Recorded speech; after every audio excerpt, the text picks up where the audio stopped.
여러분 안녕하십니까? 이제 며칠 후면 한가위 연휴가 시작됩니다. 우리 민족 대명절 추석 연휴가 시작되는데요. 아마 여러분들 이 추석 시즌에 맞춰서 정부가 지급하는 코로나 상생 긴급 지원금을 재난지원금을 다 받았거나 이미 받고 계실 겁니다. 그런데 이 재난지원금이 국내에 거주하고 있는 장기 거주하고 있는 외국인들에게 있어서는 현재 그림의 떡이라는 사실을 여러분들에게 함께 나누고자 합니다. 이게 참 안타깝더라고요. 우리는 뭐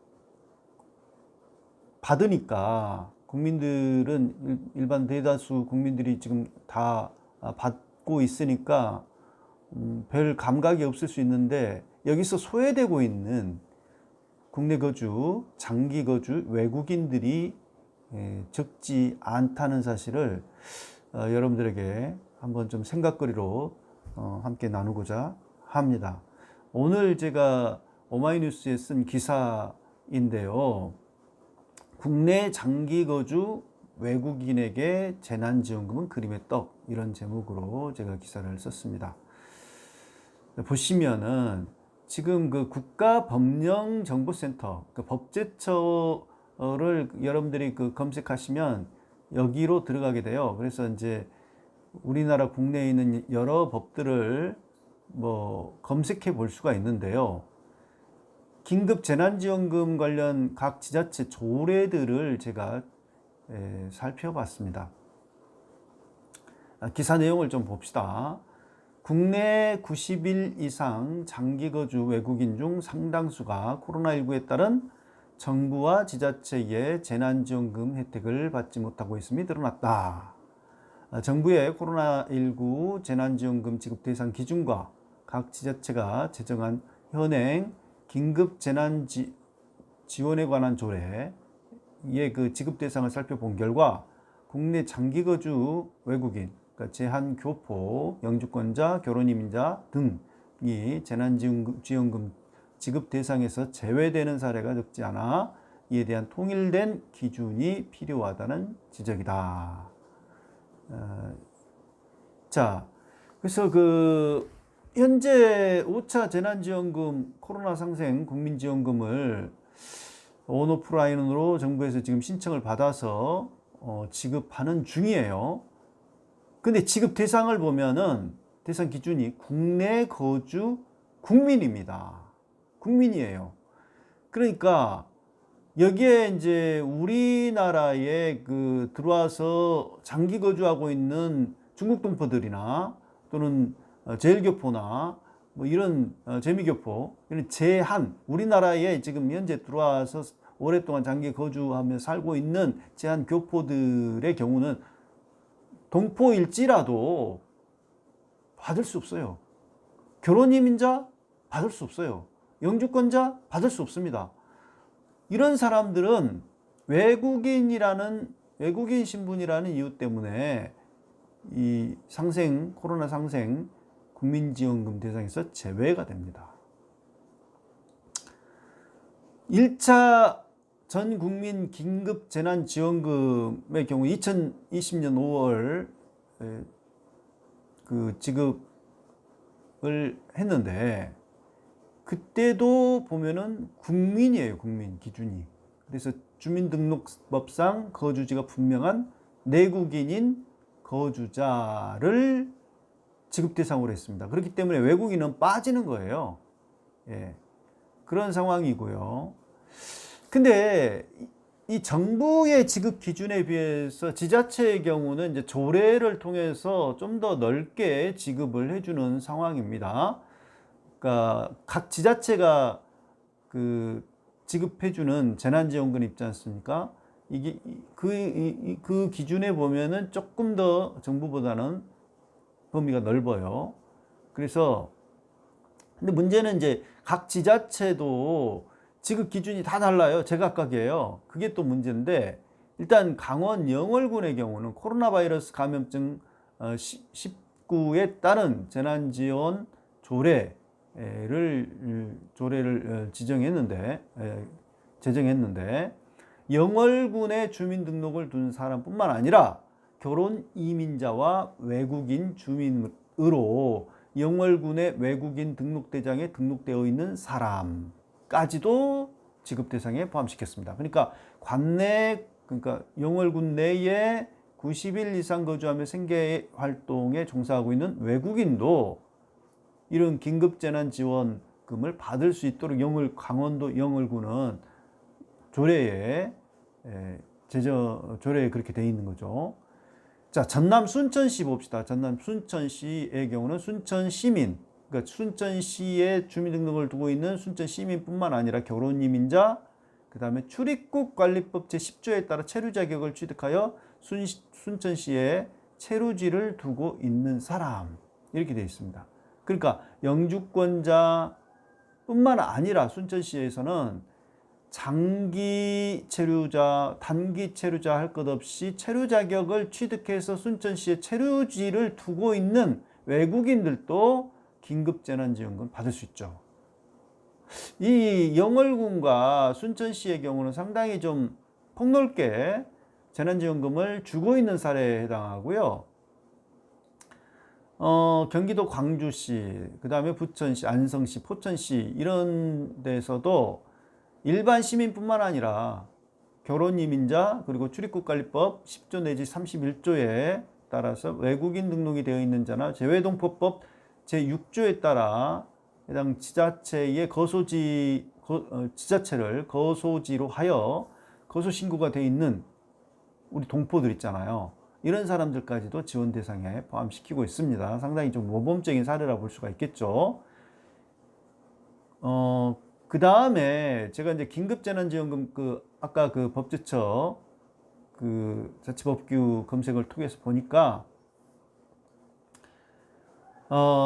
거제시, 경주시, 과천시 뭐 이런 곳 지자체 36곳에서는 결혼 이민자와 영주권자를 포함시켜서 지급하고 있고, 하남시의 경우는, 경기도 하남시의 경우는 감염병 예방법에 따라 집합 금지 및 집합 제한 조치를 받은 자, 그러니까 이런 사람은 외국인일 수도 있겠죠. 이런 사람들까지도 다 대상에 포함시킨 것을 볼 수가 있습니다. 자, 이거는 뭐 상당히 잘하고 있는 케이스라고 볼 수가 있고, 반면 긴급재난지원금 지급 대상을 주민등록법상 해당 지자체 주소를 둔 사람, 그러니까 군민이나 시민으로 한정을 하는 그러한 지자체들이 적지 않다는 거죠. 문제는. 또한 이런 지자체 조례를 보면 좀 어이없게도 그 지자체의 장, 시장이나 군수나 구청장이 필요하다고 인정하는 사람이라고 해서 그냥 그 사람들에게 권한을 다 위임해버리는 상황도 있어요. 어떤 지급 기준에 대한. 그러니까 시장, 군수, 구청장이 마음에 드는 사람은 줄 수 있고, 좀 이렇게 심하게 말하면 그렇다는 거예요. 그럴 수 있는 여지까지 있어요. 무주군의 경우는 좀 특이하게도 이제 재난안전대책본부가 지급 대상을, 범위를 지정할 수 있도록 그렇게 돼 있습니다. 그래서 이제 가평군, 군위군을 비롯해서 28곳 또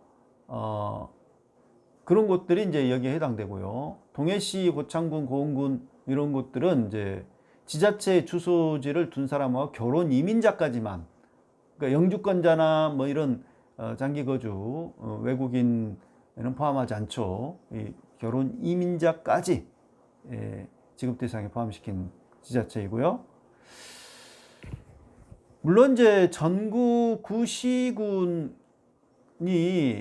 지자체가 252군데, 제가 파악하기로 252군데에 이르는데, 여기에 지금 제가 미처 다 검색하지 못한 그런 곳들이 많이 있죠. 많이 있어요. 근데 그런 곳들은 지금 나머지 지자체의 경우는 이 긴급 재난지원금 또는 재난기본소득 이걸로 검색이 안 되는 걸 볼 때 어떤 그 조례를 두고 있는지는 모르겠어요. 여튼 간에 상당히 많은 지자체가 지금 영주권자나 90일 이상 또는 1년 이상 장기 체류하고 있는, 합법적으로 장기 체류하고 있는 외국인에 대해서 현재, 또는 뭐 외국인뿐만 아니라 그들이 이제 우리 동포일 수도 있어요. 그러니까 중국 동포 또는 제1 교포 뭐 이런 동포일 수도 있는데, 국내에 들어와 있는 분들, 장기 체류하고 있는 분들에게 이런 재난지원금 지급을 해주지 않는 그런 조례를 가지고 있다는 것이죠. 이게 상당히 좀 문제가 있는 거죠. 제가 한 가지 사례를 말씀드리겠습니다. 제가 잘 아는 우리 광양에, 전남 광양에 들어와서 거주하고 있는 외국인인데요. 이분의 경우는 처음 20여 년 전에 한국에 들어올 때 5천만 원 투자해가지고 들어왔어요. 투자이민으로 들어온 사람이에요. 그러고 지금 현재 그 무역 경영 비자를 가지고서 광양에서 레스토랑을 운영을 하고 있습니다. 그리고 아내가 아기까지 출산했어요. 한국에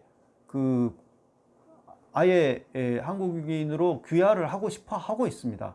그럼에도 이제 여러 장벽들이 있어요. 이 우리나라 영주권 취득만 하더라도 상당히 까다롭더라고요. 우리나라가 GNI, 국민총생산 평균, 작년 우리나라 1인당 평균 소득이 3,500만 원이더라고요. 근데 이분이 그 영주권을 취득하려면 그의 2배, 그러니까 7천만 원 이상의 소득을 올려야 돼요. 그리고 또 한국어 시험 합격해야 되고, 뭐 한국 생활 문화나 이런 모든 것들에 적응하는 교육을, 5단계 교육을 받아야 됩니다. 굉장히 진입 장벽이 높아요. 그래서 영주권을 취득하고 싶지만 20여 년 가까이 살고 있으면서도 영주권을 취득하지 못하고 있는 참 안타까운 상황인데, 코로나19 때문에 이분의 가게가 운영이 많이 힘들어요. 그래서 광양의 번화가에 있다가 외곽으로 빠졌습니다. 월세가 싼 곳으로. 그렇게 이사를 해야 됐고, 그럼에도 재난지원금을 전혀 받지 못하고 있는 상황이에요. 자영업자들이 다들 힘들고, 그렇지 않습니까? 이런 외국인 신분이라고 해서 코로나가 비켜가는 게 아니잖아요. 예? 그럼에도 재난지원금을 받지 못하고 있다. 근데 재작년부터 우리나라는 장기 거주 외국인들에 대해서 전 국민, 그러니까 말하자면 전체 다 외국인들의 경우는 건강보험을 가입하게 했습니다. 2019년 7월부터요. 그래서 6개월 이상 머무는 외국인의 경우는 매달 11만 원 이상의 건강보험료를 내고 있습니다. 물론 이제 보험 혜택도 받죠. 그러고 그다음에 1년 이상 국내에 거주하고 지자체 주소지를 두고 있는 개인 사업자인 외국인의 경우는 주민세도 내요. 그럼에도 재난지원금은 지급받지 못하는 경우들이 많다라고 하는 것이죠. 이건 좀 상당히 문제가 있는 거죠. 지금 미국이나 뭐 유럽 이런 데서는 이렇게 장기 거주하고 있는 외국인들까지도 재난지원금을 다 주고 있어요. 그런데 한국의 경우는 여전히 차별을 하고 있다.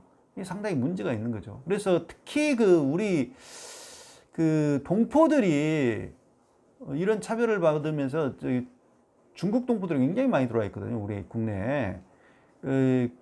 이런 재난지원금 혜택을 받지 못한 거에 대해서 굉장히 부글부글 끓고 있습니다. 필요할 때는 동포라고 하면서 이제 이런 어려운 때에 도와주지 어려운 때는 나몰라라고 외국인 취급하는 이에 대해서 굉장히 분개하고 있어요. 그래서 이건 상당히 좀 문제가 있다라고 하는 것이고요.